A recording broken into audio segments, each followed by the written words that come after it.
అదే తెలుగుదేశంలోనే ఒకళ్ళ మీద ఒకళ్ళు రెబల్ వేసుకున్నారంటే వాళ్ళని ఇన్నాళ్ళు వాడుకుని వాళ్ళ చేత ఖర్చు పెట్టి, ఇప్పుడు ఎలక్షన్ ఉన్నా లేకపోయినా ఒక ఏడాది పాటు ఒక పార్టీని నడపాలంటే మినిమం ₹1 లెక్కేసుకోవాలి. ఈ 5 ఏళ్లలో 5 కోట్లు ఖర్చు అయి ఉంటుంది.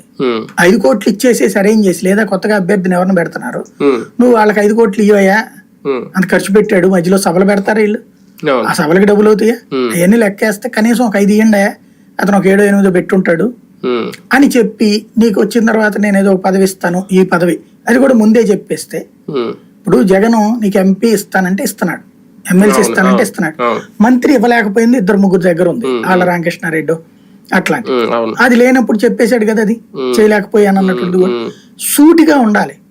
ఆ సూటి రాజకీయం జగన్ దగ్గర వచ్చు, ఇతని దగ్గర లేదు.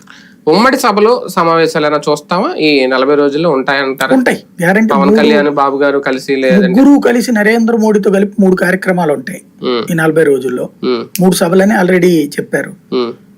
ఇంకా అంతకు మించి వేరే ఉమ్మడి సభలు పెట్టారనుకుంటున్నాను. ఎందుకంటే 3 సభలు ఇప్పుడు ఉమ్మడి సభ పెట్టి కనీసం 10 లక్షల మంది పోగేయాలంటే, 10 లక్షలు అనుకుంటే కనీసం 1,50,000-2 లక్షలన్నా పోగేయాలి. దాంతో డబ్బులు అయ్యి ప్లస్ ముగ్గురికి మైలేజ్ 2-3 రోజుల పాటు కార్యక్రమాలన్నీ మానుకోవాలి. ఖచ్చితంగా అవును.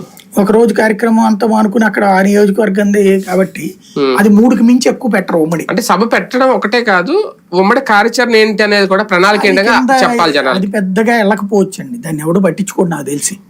ఉమ్మడి కార్యాచరణ కామన్ మినిమం ప్రోగ్రామ్ పెట్టుకునేది, ఇప్పుడు పక్కన నీదో అని ఎవడు కాడు మేనిఫెస్టోలు పెట్టుకుని మళ్ళీ ఉమ్మడి కార్యాచరణ ఏం చేస్తారు?